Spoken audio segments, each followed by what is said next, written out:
2026 বিধানসভায় একদম ভরাডুবি হয়েছে তৃণমূল কংগ্রেসের। তারপর থেকেই মমতার দল ভেঙে খান খান হয়ে গেছে। উল্টো দিকে দেখা যাচ্ছে বাংলায় বাড়তে শুরু করে দিয়েছে জাতীয় কংগ্রেস মানে কংগ্রেস। নিয়মিত এই দলে যোগদান করছে তৃণমূলের নেতা কর্মীরা।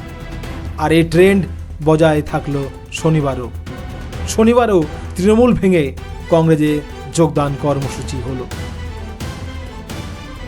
হাওড়া জেলার সাকরাইল ব্লক থেকে বর্তমান কর্মাধ্যক্ষ শেখ মোহাম্মদ সিদ্দিকীর নেতৃত্বে প্রাক্তন গ্রাম পঞ্চায়েতের সদস্য, প্রাক্তন কর্মাধ্যক্ষ সহ প্রচুর নেতাকর্মী আজ কংগ্রেসে যোগদান করল। সেই অনুষ্ঠানে উপস্থিত ছিল প্রদেশ কংগ্রেস সভাপতি শুভঙ্কর সরকার। প্রায় 500 তৃণমূল নেতাকর্মী যোগদান করল এই অনুষ্ঠানে। অবশ্যই তারা মুসলিম। তো এটা পরিষ্কার, যে সমস্ত মুসলিমগুলো তৃণমূলে ভরসা রাখতো এখন তারা কংগ্রেসে পাড়ি দিচ্ছে।